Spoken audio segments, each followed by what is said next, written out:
নবীজির দাঁত মুবারক যেমন ছিল এই চেহারার সাথে মিলল। হাসান আর হুসাইন রাদিয়াল্লাহু তাআলা আনহুমা নিজের মার কান্না হাসান আর হুসাইন অনুভব করতেছেন, বলতেছেন মা গো কেন আপনি কাঁদেন বলেন না। মায়েরা যখন কাজ করে, রান্না বান্নার কাজ করে, ছোট ছোট বাচ্চারা গিয়া বিরক্ত করে, বিরক্ত করতে থাকে, বিরক্ত করতে থাকে, বিরক্ত করতে থাকে, সরাইতে পারে না। হাসান আর হুসাইন মাকে গিয়া বিরক্ত করতেছে, মা আপনি কাঁদেন কেন? যাও তোমার বাবার কাছে যাও, এখান থেকে সরো। কারণ স্বপ্ন দেখছেন আল্লাহর রাসূল যে বলছেন ইফতার করবেন নবীজি মুহাম্মদুর রাসূলুল্লাহ সাল্লাল্লাহু আলাইহি ওয়াসাল্লামের সাথে। এই যে স্বপ্নটা দেখছে এটা ভিতরে একটা ব্যথা, আহারে আমার দুনিয়ার জীবন শেষ, আবার আমি জান্নাতের মধ্যে আল্লাহর রাসূলের সাথে দেখা হবে, আমার বাবার সাথে দেখা হবে।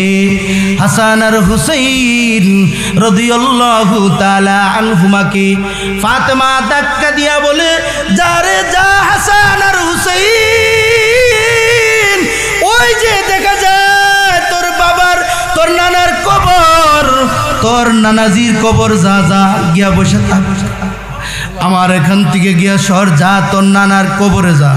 হাসান আর হুসাইন একটা দৌড় দিয়া গিয়া নানার কবরের মধ্যে গিয়া বসে রয়েছে। আল্লাহর রাসূল নিজের দুই নাতির সাথে কথা বলতেছে, আল্লাহু আকবার বলেন। আল্লাহর রাসূল নিজের দুই নাতির সাথে কথা বলতেছেন। কথা বলতেছেন কি কথা বাবা? আল্লাহর রাসূল বলতেছেন, রে হাসান রে হুসাইন, আমার কাছে তুই বসতে হবে না, যা ঘরে যা, তোর মার চেহারাটা গিয়া ভালো করে দেখ, তোর মার চেহারাটা গিয়া ভালো করে দেখ, কারণ তোর মা মাগরিবের নামাজের আগে, আজান হওয়ার আগে আগে আমার সাথে সাক্ষাৎ করবে।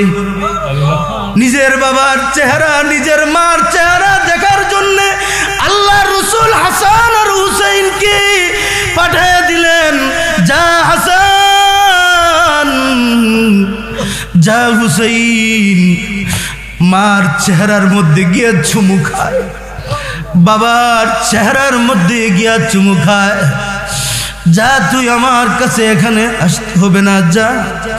আল্লাহর রাসূল নিজের হাসান আর হুসাইনকে পাঠায় দিছে। ফাতেমার কাছে আসছে হাসান আর হুসাইন, মার কাছে এসে বলে, মাগো ওগো আব্বা, ওগো বাবা, আল্লাহর রাসূলের কাছে গেছিলাম, গোপন কইরা রাখেন না, কি ঘটনা ঘটছে একটু কয়ালান আমাদের সাথে। হাসান আর হুসাইন জানতে চাইছে, ওগো মা গোপন করবেন না, গোপন করবেন না, নানাজি আপনার কাছে কি কথা বলছে একটু বলে দেন,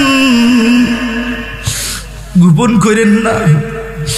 যদি আপনি পৃথিবী থেকে বিদায় হয়ে যান, আপনার হুসাইন আর হাসানরে কোথায় রেখে যাবেন? হাসান আর হুসাইন আল্লাহর রাসূলের কথাই মার কাছে আইসা এই প্রশ্ন করলে, মা বলে, বাবারে তোর বাবার কাছে তুই বিদায়টা নিয়ে নে, আলীর কাছে যা, ফাতেমা আলীর কাছে তো দেয় দুই সন্তানকে বাবার গালে চুমু খাওয়ার জন্যে। বাবাটা আবার মার হাতে তুলে দেয় গালের মধ্যে চুমু খাওয়ার জন্যে, কারণ শেষ জীবনের শেষ চুমু, জীবনের চেয়ে শেষ দেখা হযরত আলী, হযরত ফাতেমা কান্না থামাইতে পারে না, শিশু বাচ্চাও তো কিছু বুঝে না। আবার নবীজি বইলা দিছে ফাতেমা থাকবে না, দুনিয়া থেকে ইন্তেকাল করে আল্লাহ রসুলের সাথে সাক্ষাৎ হয়ে যাবে। সুবহানাল্লাহ বলেন। এ আমার মা